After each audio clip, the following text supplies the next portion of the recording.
Hello दोस्तों। और logical channel के इस बेहद खास डीप डाइव में सभी का बहुत बहुत स्वागत है। बिल्कुल, सभी को हेलो। जो भी स्टूडेंट्स हमारे साथ जुड़े हैं, जी। पिछले पार्ट्स आप चैनल पर देख सकते हैं और आगे के पार्ट्स भी जल्दी ही आएंगे।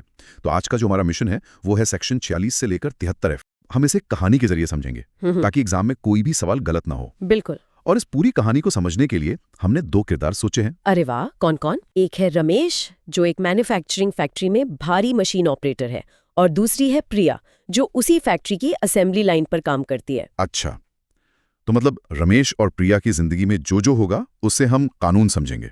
हाँ, क्योंकि जब हम इन दोनों को रोजमर्रा की परेशानियों से जूझते देखते ना, तब समझ आता है कि 1948 में संसद ने ये कानून क्यों बनाया था। क्या बात है। तो शुरुआत कहाँ से करें?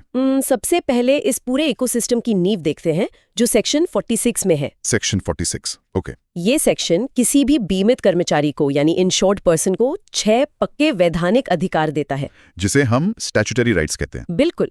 बीमारी, मातृत्व, अपंगता, आश्रित लाभ, चिकित्सा और अंतिम संस्कार का खर्च। और सबसे बड़ी बात, ये कोई बॉस का एहसान नहीं है। अच्छा, मतलब ये उनका पक्का हक है। हाँ, ये कोई चैरिटी नहीं है। तो अगर ये हक है तो रमेश को अपने बॉस के सामने हाथ नहीं फैलाने पड़ेंगे? एकदम नहीं। तो मान लेते हैं कि रमेश को अचानक बहुत तेज डेंगू हो जाता है। ठीक है। और डॉक्टर बोलता है भाई 15 दिन का बेड रेस्ट। हाँ, बिल्कुल। अब नॉर्मली तो बॉस बोलेगा कि तुम काम पर नहीं आ रहे तो पैसे नहीं मिलेंगे। हाँ। तो सेक्शन 49 जो सिकनेस बेनिफिट की बात करता है, वो रमेश की मदद कैसे करेगा? मतलब क्या बॉस को घर बैठे सैलरी देनी होगी? नहीं, यही तो ईएसआई का असली जादू है। अच्छा। अगर कानून बॉस पे ये बोझ डालता तो कोई भी बीमार लोगों को काम पर रखता ही नहीं। हाँ, लॉजिकल है। तो यहाँ सेक्शन 49 के तहत ईएसआई फंड काम आता है।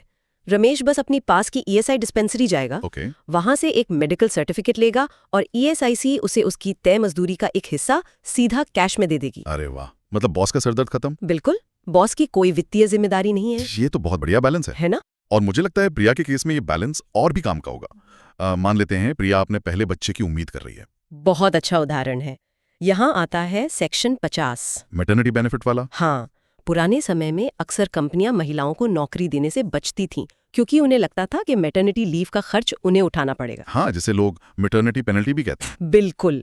तो सेक्शन 50 इसी को खत्म करता है। कैसे? प्रिया को इसके तहत 26 सप्ताह यानी 26 वीक्स की पेड लीव मिलती है। ओहो, 26 हफ्ते? हाँ, और इस दौरान जो उसे पैसे मिलेंगे वो फैक्ट्री का मालिक नहीं देगा, वो ईएसआईसी फंड देगा। एकदम सही पकड़े। ये सिर्फ पैसे का मामला नहीं है, बल्कि महिलाओं को वर्कफोर्स में बनाए रखने का एक बहुत बड़ा कदम है। बॉस को भी टेंशन नहीं कि उसका बजट बिगड़ जाएगा। बिल्कुल। अच्छा, बीमारी और मातृत्व तो हो गया। अब फैक्ट्री में सबसे बड़ा डर तो एक्सीडेंट्स का होता है ना? हाँ, चोट लगना बहुत आम बात है। तो हमारा अगला सेक्शन 51 है, जो अपंगता या डिसेबलमेंट की बात करता है। इसमें मैंने पढ़ा है कि चोटों को अलग अलग लेवल्स में बांटा गया है, जैसे वीडियो गेम में डैमेज लेवल्स होते हैं ना। हाँ, बिल्कुल वैसा ही है। तो इसमें 8 3 डे रूल है टेम्पररी डिसेबलमेंट के लिए। मतलब अगर रमेश को चोट लगी है तो उसका असर कम से कम 3 दिन रहना चाहिए, एक्सीडेंट वाले दिन को छोड़कर। हाँ। तो मेरा सवाल यह है कि ऐसा क्यों?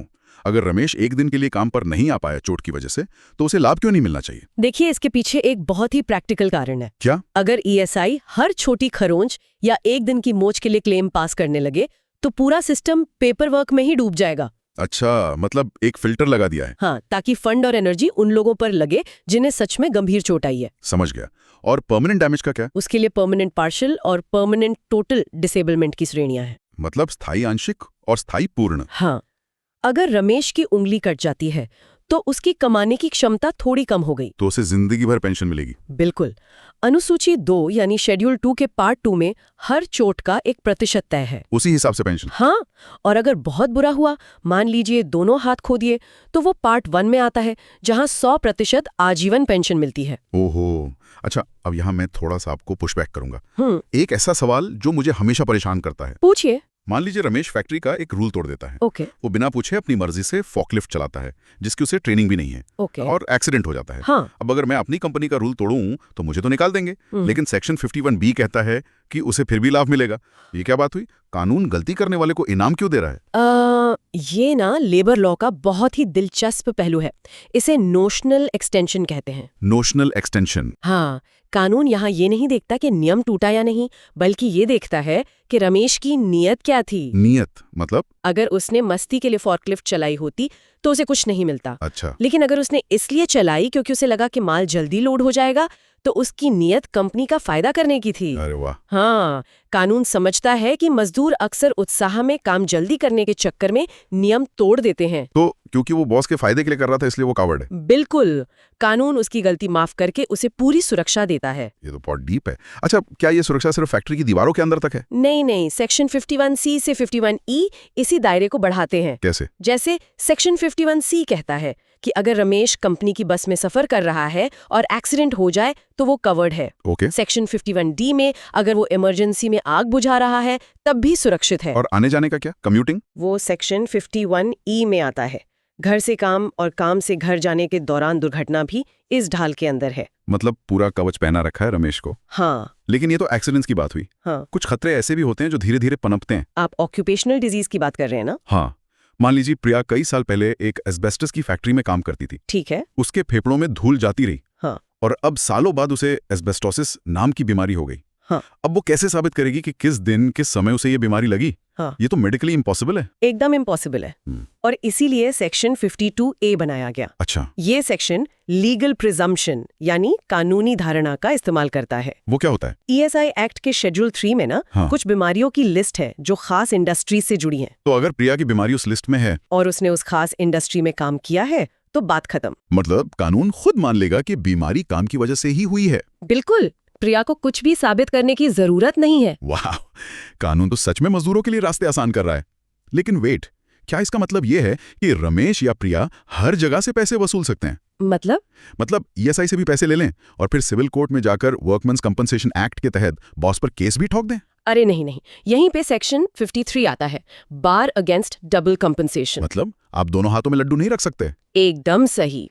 इसे एक्सक्लूसिव रेमेडी डॉक्ट्रिन कहते हैं। ओके। अगर आप ESI का फायदा ले रहे हैं जहां आपको बॉस की गलती साबित नहीं करनी पड़ती, तो इसके बदले में आपका सिविल कोर्ट जाने का अधिकार खत्म हो जाता है। Fair enough. लेकिन अगर कोई विवाद हो जाए तो मान लीजिए रमेश की उंगली कटी है और डॉक्टर कहता है कि ये 10% डैमेज है और रमेश को लगता है कि 30% होना चाहिए। हाँ, तो फैसला कौन करेगा? इसके लिए सेक्शन 54, 54A और 55 में एक पूरा असेसमेंट फनल बनाया गया है, एक कीप की तरह। मतलब स्टेप बाय स्टेप? हाँ, सबसे पहले मेडिकल बोर्ड के पास जाते हैं जो डॉक्टरों का पैनल है। ठीक है। अगर फैसला पसंद नहीं आया तो मेडिकल अपील ट्रिब्यूनल।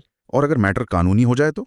तब सबसे ऊपर ESI कोर्ट है। बहुत ही सॉलिड सिस्टम है। और हाँ, सेक्शन 55A में एक और बात है, अगर कुछ महीनों बाद रमेश की हालत और खराब हो जाए तो मेडिकल बोर्ड अपने ही फैसले का रिव्यू भी कर सकता है। वाह, काफी फ्लेक्सिबल है। अब एक अलग चीज पूछते हैं। जी पूछिए। हम पूरे देश में बड़े बड़े ESI अस्पताल देखते हैं जी। जो सेक्शन 56 से 59B में आते हैं। हाँ। अब मुझे ये समझ नहीं आता कि ESIC तो एक सेंट्रल बॉडी है। हाँ, केंद्र सरकार की। लेकिन हेल्थ तो राज्य सरकार का विषय है ना? हाँ। तो ये अस्पताल बनाता कौन है और बिल कौन भरता है? ये हमारे देश के संघवाद यानी फेडरलिज्म का बेस्ट एग्जाम्पल है। कैसे? सेक्शन 58 के हिसाब से अस्पताल बनाने और चलाने की मेन जिम्मेदारी राज्य सरकार की ही है। अच्छा। लेकिन खर्च शेयर करने के लिए ESIC और राज्य सरकार के बीच एग्रीमेंट होता है। पर अगर दोनों सरकारों में झगड़ा हो जाए कि बिल कौन भरेगा, तब क्या होगा? कौन झुकेगा? बहुत ही बढ़िया सवाल है। यहीं पर कानून सबसे बड़े रेफरी को बुलाता है। कौन? भारत के मुख्य न्यायाधीश। अरे बाप रे, CJI? हाँ, सेक्शन 58 कहता है कि अगर विवाद हो तो चीफ जस्टिस ऑफ इंडिया एक हाईकोर्ट जज को आर्बिट्रेटर या मध्यस्थ नियुक्त करेंगे। क्योंकि वो दोनों सरकारों के प्रभाव से मुक्त हैं। बिल्कुल, और उनका फैसला फाइनल होगा। और सेक्शन 59B क्या है? वो ESIC को अपने खुद के मेडिकल कॉलेज और नर्सिंग इंस्टीट्यूट खोलने का पावर देता है। समझ गया। एक बात बताइए, अगर रमेश रिटायर हो जाए 60 साल में तो क्या उसे अस्पताल से बाहर निकाल देंगे? नहीं, सेक्शन 56 में एक बहुत ही अच्छा नियम है रिटायरमेंट वालों के लिए। हाँ, सुपर एन्युएशन के बाद भी रमेश थोड़ा सा मंथली कंट्रीब्यूशन देकर जिंदगी भर ESI की फ्री मेडिकल फैसिलिटी ले सकता है, अपनी पत्नी के लिए भी। ये तो बहुत बड़ी राहत है। चलिए अब जरा पैसों की बात करते हैं। सेक्शन 60। हाँ, जो रमेश को बाहरी दुनिया से बचाता है। मैंने इसे रमेश की बुलेट प्रूफ जैकेट नाम दिया है। बिल्कुल सही नाम है। सोचिए, रमेश पर एक प्राइवेट साहूकार का भारी कर्जा है। ओके। रमेश बीमार है और ESIC से हर महीने उसे नकद पैसे मिल रहे हैं। ठीक है। साहूकार सिविल कोर्ट जाकर रमेश की संपत्ति कुर्क करने का यानी अटैच करने का ऑर्डर ले आता है। हाँ। तो क्या वो ESI का कैश बेनिफिट छीन सकता है? बिल्कुल नहीं। सेक्शन 60 रमेश के उस पैसे को एक सेफ डिपॉजिट बॉक्स में डाल देता है। और चाबी सिर्फ रमेश के पास है। हाँ, कोई भी सिविल कोर्ट उस पैसे को कर्जे के लिए अटैच नहीं कर सकती। मतलब वो पैसा नॉन असाइनेबल है। हाँ, क्योंकि कानून जानता है कि ये पैसा रमेश की जान बचाने और परिवार का पेट पालने के लिए है, साहूकार का कर्जा चुकाने के लिए नहीं। वाह, कानून एक अभिभावक मतलब पेरेंट की तरह सोच रहा है। और इसी से जुड़ा है सेक्शन 62 वो क्या कहता है? कि वर्कर अपनी फ्यूचर की पेंशन एक मुश्त यानी लंप सम में नहीं निकाल सकता। क्यों? अगर उसे कोई बिजनेस शुरू करना हो? क्योंकि इतिहास बताता है कि जब मजदूरों को एक साथ मोटा पैसा मिलता है ना, हाँ, तो वो कहीं गलत जगह फंसा देते हैं या परिवार वाले खर्च करवा देते हैं और फिर वो वापस गरीबी में आ जाते हैं। तो सेक्शन 62 इंश्योर करता है कि रमेश को हर महीने पैसे मिलते रहें। बिल्कुल, ताकि वो कभी भुखमरी की कगार पर ना पहुंचे। अच्छा, कानून अगर इतना ख्याल रखता है तो कुछ सख्ती भी तो होगी। हाँ बिल्कुल है। सेक्शन 63 से 65। मान लीजिए रमेश का एक दोस्त है अर्जुन, ठीक है। वो सिकनेस बेनिफिट लेकर छिट्टी पर है, लेकिन गोवा के बीच पर पार्टी कर रहा है या कहीं और दिहाड़ी पर काम कर रहा है। हाँ, तो अर्जुन बहुत जल्दी पकड़ा जाएगा। कैसे? सेक्शन 64 के तहत शर्तें हैं।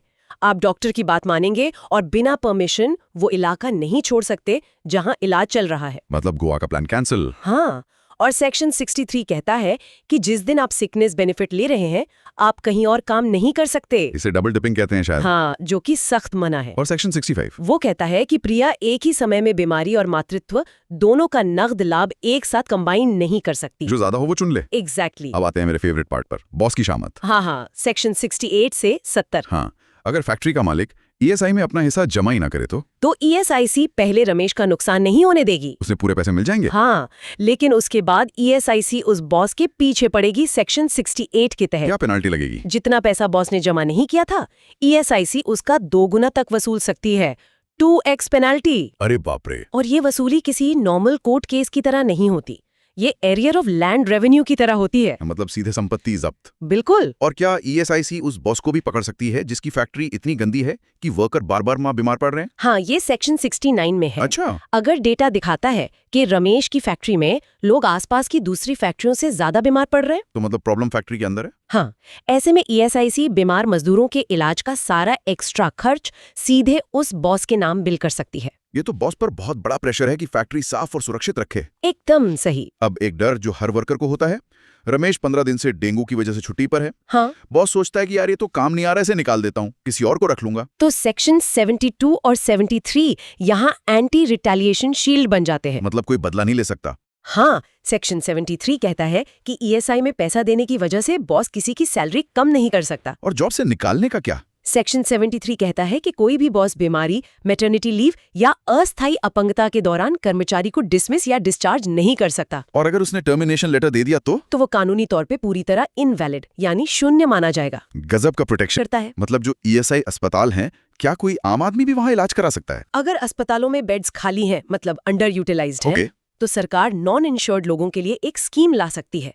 उनसे एक छोटा सा यूजर चार्ज लिया जाएगा जो ईएसआई फंड में चला जाएगा। हाँ, संसद के दोनों सदनों के सामने रखना अनिवार्य है ताकि उस पर बहस हो सके। बिल्कुल, पीछे के दरवाजे से कुछ भी पास नहीं हो सकता। क्या बात है, सच में। एक तरफ रमेश और प्रिया जैसे वर्कर्स को साहूकारों से बचाने के लिए सेफ डिपॉजिट बॉक्स और जॉब बचाने के लिए एंटी रिटेलिएशन शील्ड मिल रही है। अगर ये डीप डाइव पसंद आई तो चैनल को अभी सब्सक्राइब कर लीजिए, क्योंकि अगले भाग में हम ईएसआई कोर्ट और बाकी पेनाल्टीज को डिकोड करेंगे। तब तक के लिए इन कानूनी सवालों पर विचार करते रहें और अपनी तैयारी मजबूत रखें। मिलेंगे अगले पार्ट में।